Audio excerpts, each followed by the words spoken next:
19 h, bonsoir et merci d'être en notre compagnie. Nous allons passer ensemble 40 minutes à décortiquer l'actualité du jour. Voici tout de suite les titres de votre journal.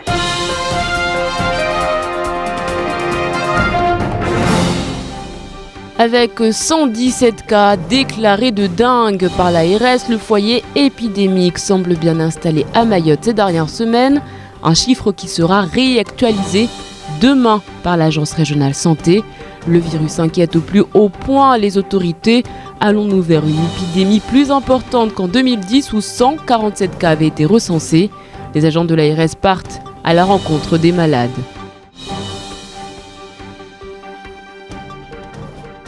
Mtsapéré en deuil après cet accident mortel qui s'est déroulé ce matin à Niambadao.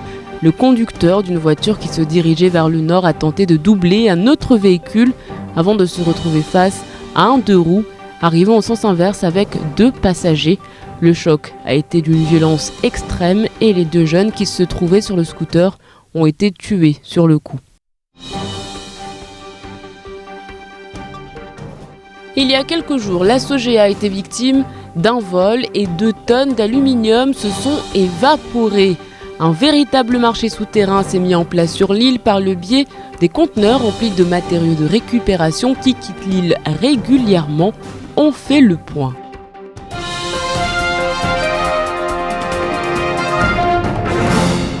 Et je vous le disais en titre, 16 nouveaux cas de dengue ont été recensés ce matin. Nous parlons bien évidemment sans détour d'épidémie. Les agents se sont mobilisés afin de chercher les malades dans les 6 quartiers où ont été identifiés les foyers de la dengue. Les agents de terrain de la LAV ont trouvé ce matin encore un malade. Ils ont procédé au traitement du secteur à Kaweni. Shakila Issouf était sur place. 2 fois par semaine, des analyses sont effectuées. Ainsi, on découvre 6 personnes sont atteintes de la dengue à l'abattoir. 1 personne est affectée à Pamandzi, 2 à Mtsapéré, 2 à Doujani, 1 à Poroani et 4 à Kaweni. La maladie ne cesse de gagner du terrain alors qu'il n'y a pas de traitement pour la dengue. Les agents ont trouvé un malade ce matin, quartier Lazervoni à Kaweni, âgé de 31 ans. Le jeune père de famille de 4 enfants est bien fragilisé.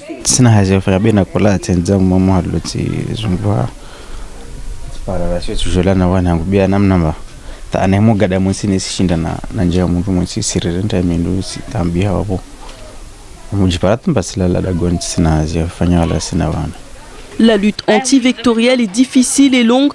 Les agents déplorent encore que les maires, la population et les entreprises comme la Colas, qui ne rebougent pas les nids de poules, ne s'impliquent pas dans ce combat. Les trous permettent la stagnation d'eau favorable au développement des larves des moustiques. Les acteurs de la société mahoraise ne se sentent pas préoccupés par la situation.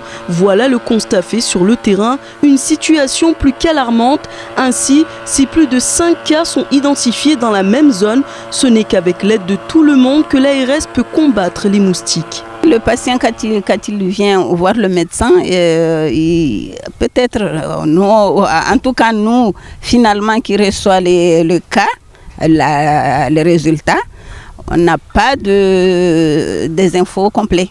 Soit c'est le nom et le village, pas de quartier, pas de numéro de téléphone, pas rien. Et ça nous prend même 3 jours ou 4 jours. 3 agents de la LAV de l'ARS étaient sur le terrain ce matin pour chercher les personnes atteintes de la maladie virale de la dengue. Divisés en 2 groupes, ils ont ratissé la zone une énième fois. Malgré des conditions de travail difficiles, le quartier de Kaweni comme les autres sont favorables au développement de la maladie. Avec les déchets et les écoulements des eaux usées, l'épidémie s'installe et les habitants doivent y faire face.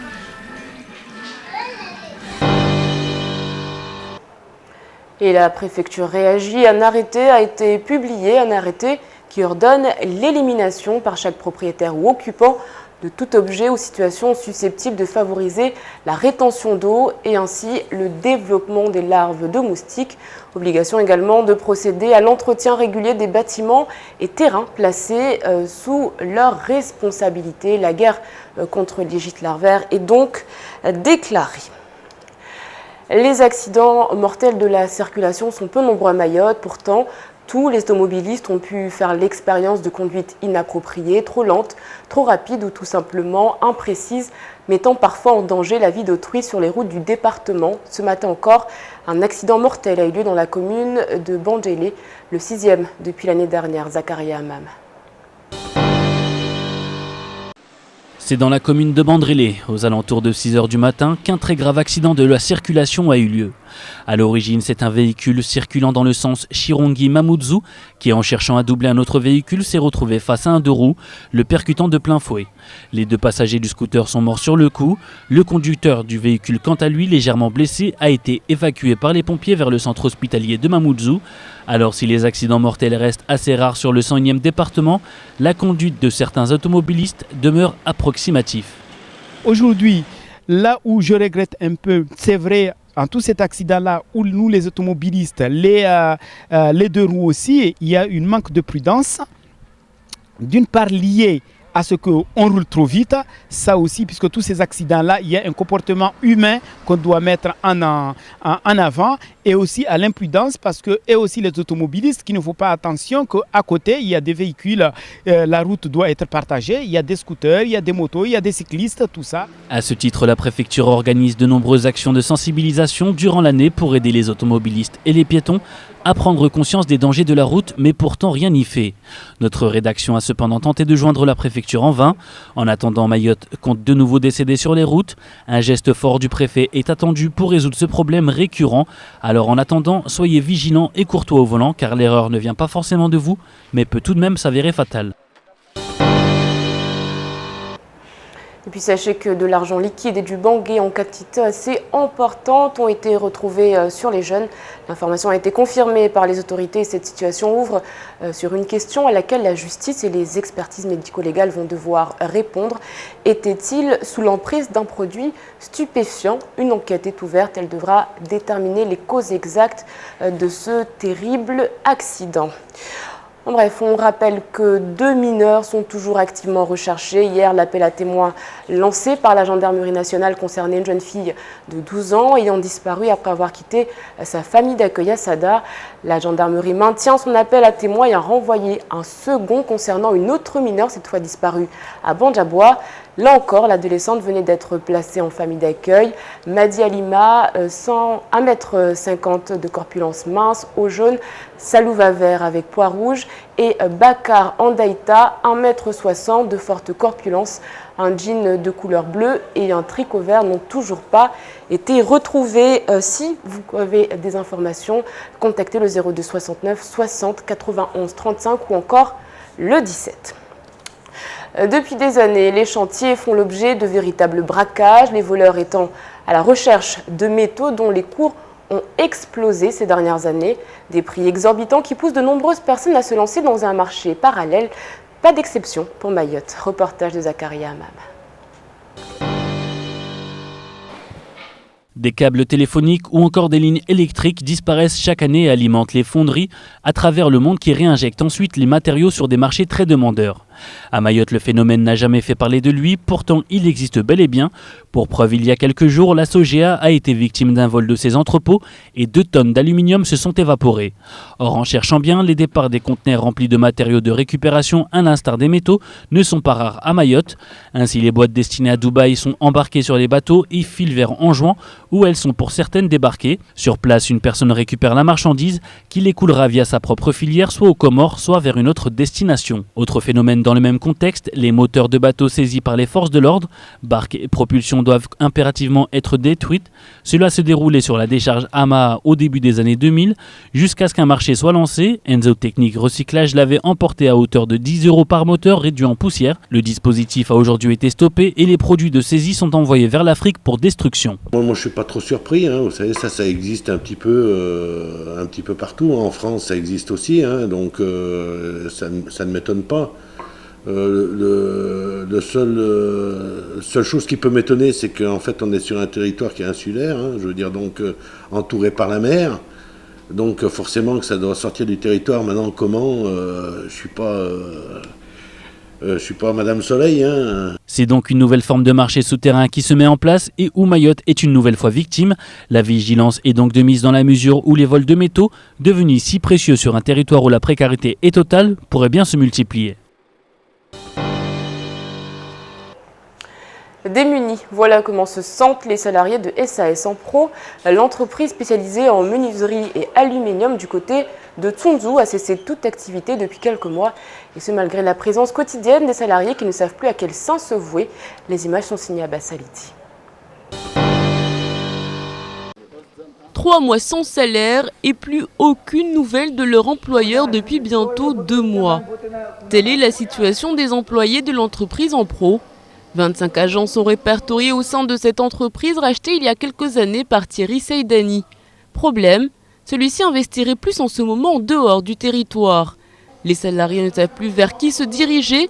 Ils se rendent donc au travail tous les jours, malgré un redressement judiciaire qui est en cours pour la maison mère.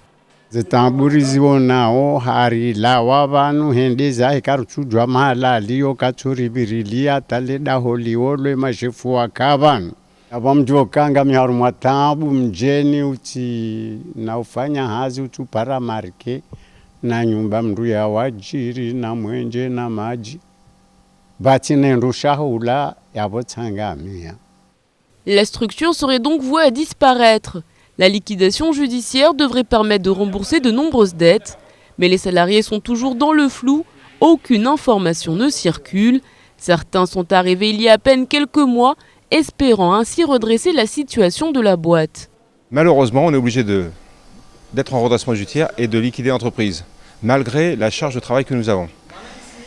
C'est du gros gâchis, parce que nous avons beaucoup de travail, beaucoup de matériel, mais on ne peut même plus travailler. Aujourd'hui, la maison mère, la holding, a pris tous les fonds, donc ça fait 3 mois que les salariés n'ont pas de salaire, et j'en appelle au pouvoir public de se manifester pour nous aider dans cette situation. Et surtout les employés d'entreprise. Les salariés sont dans l'impasse, 3 mois sans être payés et aucune échappatoire pour le moment. Pourtant, les employés présents pour certains depuis 1997 sont qualifiés. Reste à savoir ce qu'il adviendra d'eux. Puis sachez qu'à la fin du mois, les salariés seront fixés quant au sort de l'entreprise, redressement judiciaire ou encore liquidation judiciaire. On en vient à une autre actualité maintenant. Demain, 2 manifestations à surveiller. Celle des femmes leaders qui militent pour ce qu'elles appellent la préférence locale pour l'emploi et puis celle des étudiants et lycéens de Lille qui demandent, eux, plus de sécurité. Madi Ngaziani, le représentant des étudiants, nous explique le pourquoi du comment. Nous organisons une manifestation pour le 14 mai demain et on appelle tous les lycéens à s'unir contre l'insécurité dans les établissements et contre la collation que nous considérons comme un traitement indigne. Parce que dans son organisation, et même que la collation peut être sanitairement attaquée. Surtout les lycéens, parce que moi je suis étudiant, donc je ne connais pas ces difficultés, mais surtout les lycéens, passer dans les établissements, qu'il s'agisse du collège ou du lycée, mais là nous nous attaquons au lycée et nous espérons que au collège aussi les choses changeront, parce que les grands frères descendront dans la rue et en même temps on espère que leurs petits frères pourront bénéficier de cette révolte, de cette contestation. Une journée que nous suivrons bien évidemment de très près. Nautilus, ce nom ne vous dit probablement rien et pourtant, cette agence devient la première de communication globale française sur l'ensemble des départements et collectivités françaises d'outre-mer. Un projet lancé il y a plus de 15 ans. Les précisions de Zakaria Hammam. Nautilus peut se targuer aujourd'hui d'être la seule agence en réseau physiquement présente et impliquée sur chacune des régions françaises d'outre-mer. C'est un ensemble d'agences alliant cohérence et complémentarité, proposant une prestation unique et uniforme sur l'ensemble des régions d'outre-mer. 40 collaborateurs travaillent donc en interconnexion permanente avec l'aide d'équipes culturellement enracinées dans les différents départements, ce qui a permis à Nautilus de se démarquer. On est en permanence connectés tous ensemble. Donc ça c'est très important. Ensuite, deuxième chose qui est très importante, c'est que nous sommes une agence complètement intégrée dans chacun des territoires, donc avec des gens qui non seulement y travaillent, mais y vivent depuis de nombreuses années et sont complètement intégrés sur le plan culturel, on va dire. La difficulté majeure à laquelle se heurtent les agences de publicité des régions ultramarines est souvent la taille de leur marché. Selon Alain Grolich, fondateur de Nautilus, son réseau a été bâti pour rassembler au sein du même groupe et sous une même enseigne, à la fois des agences avec la même philosophie, mais aussi aux expertises complémentaires pour un marché de près de 2,3 millions de personnes. Pour ce qui est de Mayotte, l'agence Nautilus est installée depuis maintenant 14 ans, d'une part pour sa proximité avec la maison mère à l'île de la Réunion, mais également de par sa culture. De nombreux projets sont en cours, une bonne chose en soi pour l'île au lagon, qui rentre petit à petit dans la cour des grands de la communication. 19h16, l'actualité en bref, c'est tout de suite dans votre journal.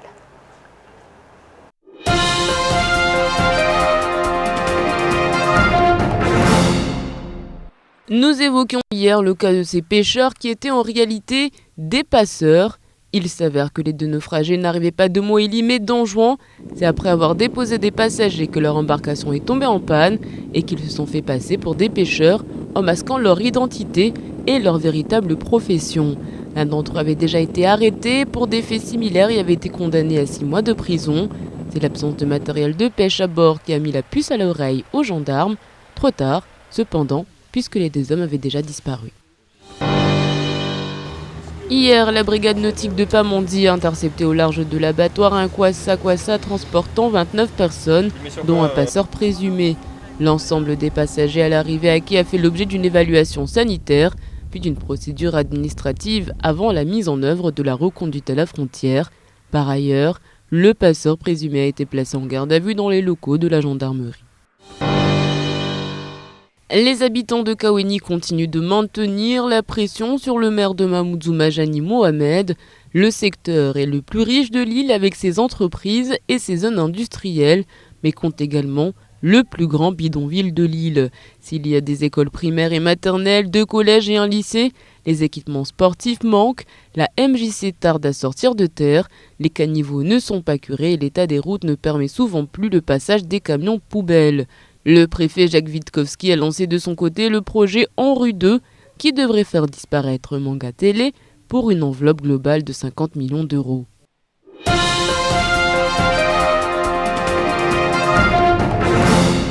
Roxane est originaire de Madagascar, il a 44 ans et est plutôt habile de ses mains. Il fabrique des objets d'art avec du bois. Tous les jours, il fabrique et expose ses objets au bord de la route nationale 1 en direction de Kaweni. Il sculpte en effet des masques africains ou encore des tortues. Shakila Issouf et Leslie Vimenet l'ont rencontré.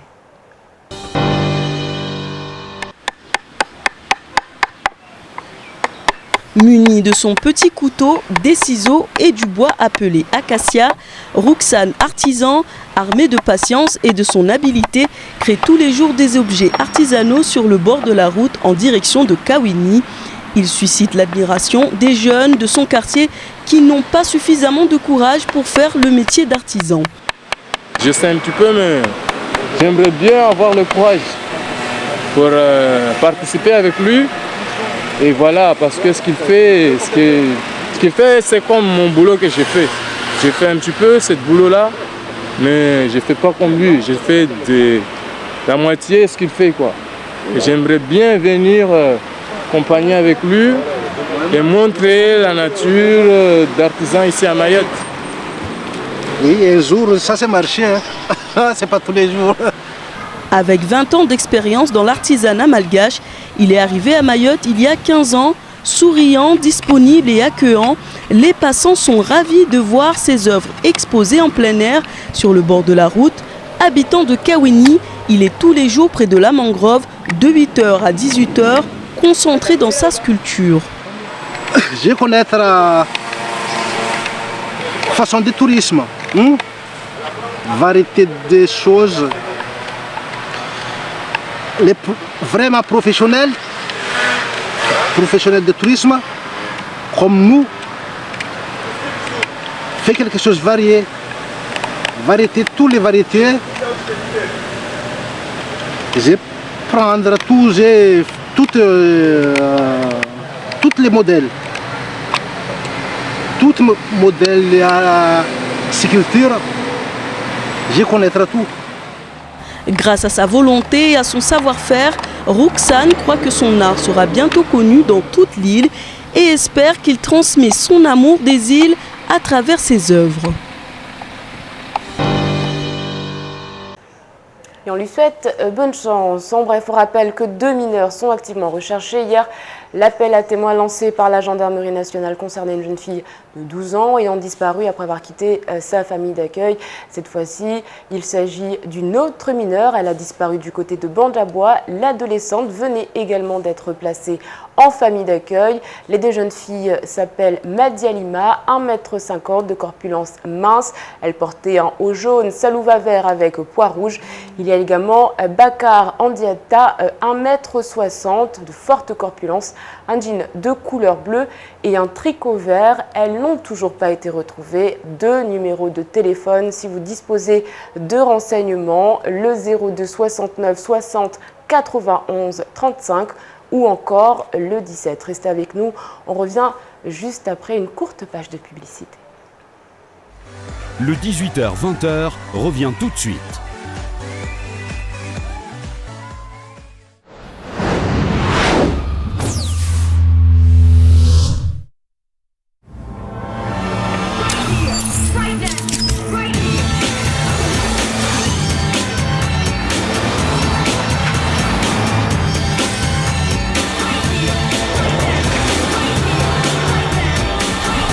Conduire devrait toujours faire cet effet-là.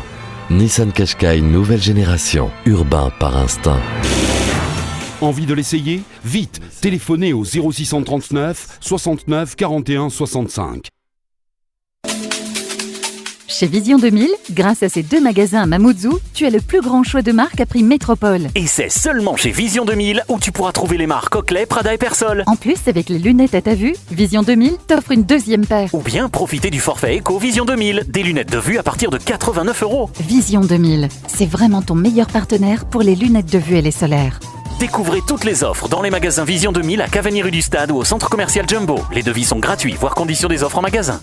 Et en ce moment, ne manquez pas l'offre spéciale Fête des Mères. Un chèque cadeau de 20 € offert pour tout achat d'une monture Dior ou Prada pour des lunettes de vue ou solaire. Offre valable jusqu'au 31 mai, cumulable avec l'offre 2e paire gratuite. Vous êtes célibataire et cherchez le grand amour? Envoyez Rank au 61 62 et faites de nouvelles rencontres. C'est très simple, envoyez Rank au 61 62 pour contacter et être contacté par des célibataires à tout instant. Rank au 61 62.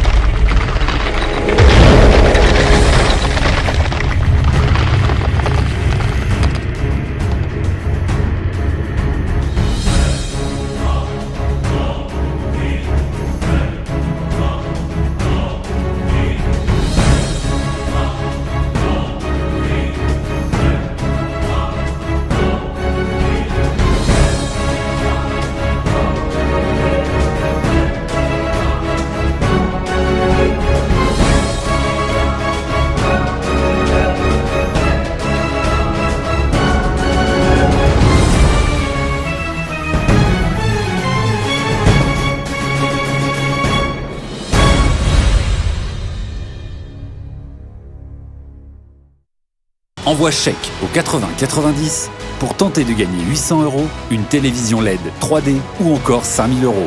N'attends plus, envoie chèque au 80 90 et participe à notre grand jeu concours. Chèque au 80 90.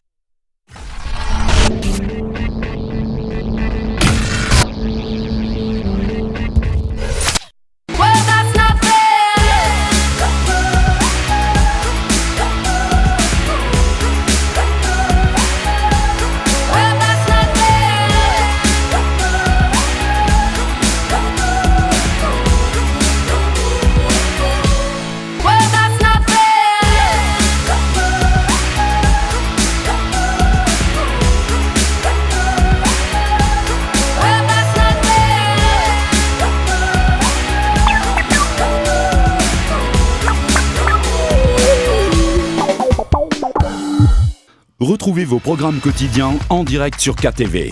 14h30, vous avez rendez-vous avec Camar et son Banga Bordel. Du banga et du bordel. 17h, c'est l'heure de JC et son ambiance tropicale. Chaleur garantie. 18h, c'est l'heure de la bonne humeur, avec Dominique Georges et toute la clique en live. 19h, c'est le journal présenté par Abi Saïd Adinani. 40 minutes d'infos 100% Mayotte.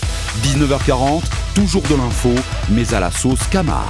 21h40, c'est l'heure de vérité, avec Temps de parole, proposé par Patrick Millan. 6 heures de programme frais par jour. Qui dit mieux ?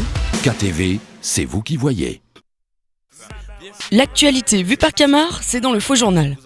Enfin, des fois c'est faux, mais c'est un peu vrai quand même. Enfin non, enfin si. Enfin, c'est pas totalement faux tout ce qu'il dit, mais c'est pas totalement vrai. Enfin, c'est faux journal quoi. Tous les soirs à 19h40 dans le 18-20h. Quoi ? Vous avez pas voté pour moi? This shit here feels like a whole entire world collapse. Qu'ils viennent de métropole, des Comores, de Madagascar, d'Europe, d'Afrique, de la Réunion, retrouvez tous les artistes et les groupes en live. Le dimanche à 20h dans les concerts de KTV.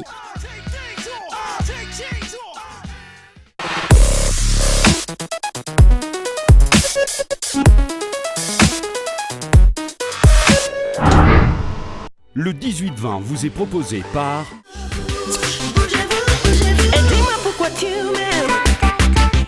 Le yaourt tout là, c'est bon pour moi, c'est bon pour toi.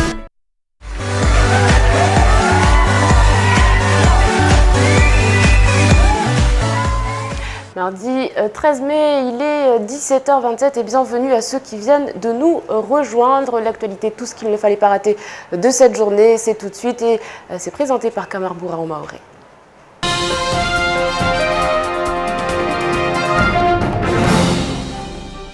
rangu manjo wa maha unur liuna ude juamba kweli wadi unu waone ha hun maure unu hirao la denger si juamba zini fievra mangavu fievra komba yule meza mwanadamu fievra komba leo kweli mwanadamu jiparamba tauhima na ikashindi au paramba mwili na ziga za mwili pia simhoza wa komba uravi hao ukana wadu washitwa na zangina tungwe komba leo madam sijuzwa tena amba mtu afahamu tena na hika mtu ajuno na mnayo mtu ajitekeleze hau haraka hatwa bibu basi leo raingalia idadi ya watu komba le kula lera vusparhona wangina ambata leo tena tena parhona watu tena 16 waengeze haraha harma watu komba umaza wa parhona amba kweli wana wadeunu wa idengi lursi jwamba hunumaure tongo nyengi kasi stehiwa hususwani raingalia ya maju komba leo kasi para ya velewa ya vira harma skanivo be paramba ya mavareni harma magumbo yani ya rengelia maragoni na zangina leo jwamba zitama tena leo no komba leo delikara ya manundi komba wengine hawi ya tia wadi wadengi safike sijwamba hamarambiri ta harmafumo marambiri jauleni viajimbiri wani watuma domana na mataalamu wal jumbal sheli hano unono hun maure aireso enda mbio hutia nekade sprodi huzingiza hungalia kula banu kwamba leo tamaza nyingi ile waule ya makara amba leo virusi ya wadi dengini isipare ya sambalia pia leo harma maure basi raingalia tena raha amba leo mfano watu kwamba watano wa parhana ba sita mfano wanu wa parhana harma dagula la batora mtu moja harma dagula pamanzi waili daguni mtapere waili dujani moja porwani wanne kaweni na wale kula suku risijwamba wangina do parhanao atawanu kamba leudu wa kuzingiza mataalamu yanu harma ya malago harma upande wadagula kaweni ne parhana tena tuwanu wangina raha amba na mahatalatin na moja waiwaja une amaza parhana amba avuli hasafike leo bana prefast tekeleza mbabani kama karstena harma utahadarisha na ufahamisha be wantu kwangia harma litahili ni rongolo epidemi haiwe kamba iraijwamba rahingia harma litahili ni rongolo epidemi babu sijwamba kweli wadewo unangovu maure safike van kamwe kweli watu wanahamu kweli raha wengine hao ya mataalamu warumbu wa mato highway kamba raha karsijwa na mnajeje highway kamba leo pia tani maure izingizu wanatama raingale watu ka wengi hun lazima ranguzi la meri rangu atawakazi vonar sijwamba na mfano mashirika urkolasi mfano lazima leo hau jumla watu wahimi wawane na wadeunu haubala haurengereza hautia urahafu maana ni katide na mnae wadeunu usendana wengezea usendana ungia malaguni moja moja safike tungu kwamba yu hatwar na ununu watu huswani na wana watitu kwamba ule wa malaguni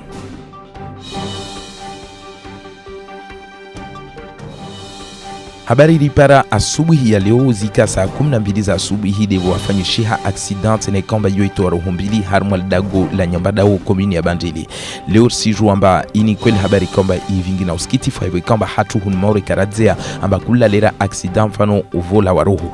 Leo siju amba rambiwa amba lini garu kwamba likala hasuilini la koko abidi momoju lola kotsaha leo la rapara harmwal dago la nyambadao livirie mnyahigari lende mbeli leraide la jamaruha mwana moto una hiro skutera amba unu watwaili wakapashia safike warema na hanguvu ata zuruhuzini ukamba watwaili wakapashia skutera zozilawa sana isade wa mukamwe safike tungu ikamba ishangiza haiwe kauri sijua itaombi ya mavare hatuhunu maure haiwe kamba yayo matiti yayo kasina nafasi mavare ukamba leo sijua mba ranguwa na vinga magari ata wanaondaha mundu kula mtu lazima amstehimia he mtastehi sharia ya inirungulo code de la route na hatuhunu maure kula mtu ufanya zahe ata hao sijua mba kula mwa hao prefecture ukauna utekeleza zi kampanyi wanadamu mtamstehimia he watu wafahamu na ajali za mavarini beta upara basa rahaka mavuna baisha roho kazla wanyenge hatuhunu maure bersi juamba wanadamu ufanya aksida nyingi mavarini hatuhunu safiketu ngo ikomba leo karvenze tena rahar pare prefecture tar pare maelezo yao au pare yao mafikira hata sababu leo ajalini ya hijiri bekara para maelezo toka uyoti safikedi ya hujwa tura wasiri wingo magari na wasiri nda hamundu amba kula mtamstehimia he wanadamu wastehi leo na idadi ya zvite sizatwa mavarini bersi juamba ajali zoka stokoma mavarini haiwe kwamba baishta lera wanduka tumstehimia he baborsi juamba yo ajal tupudi tokoma mavarini na nguwa ni roho za uzalawa wasi hunu usivere hatu umonatanga mwezungu awalaze vanu vwema.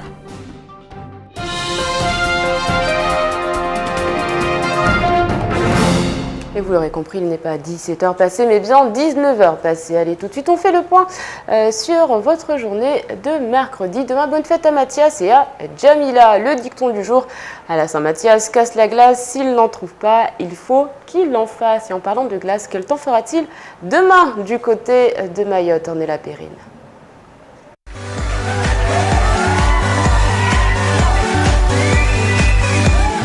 Bonsoir à tous, voici les prévisions de votre mercredi 14 mai. Le temps sera ensoleillé malgré quelques passages nuageux sans conséquence. Le vent soufflera de 20 à 30 km/h et la mer sera agitée.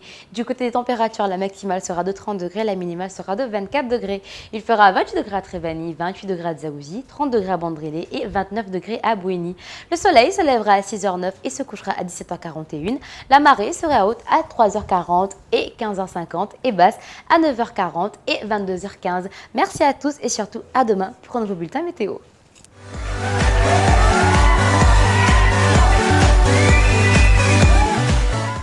Merci beaucoup Ornella, c'est la fin de cette édition. On se quitte sur cette météo. Merci d'avoir suivi ce journal et on se retrouve demain pour encore plus d'informations. Excellente soirée à toutes et à tous. Kwaheri à tous.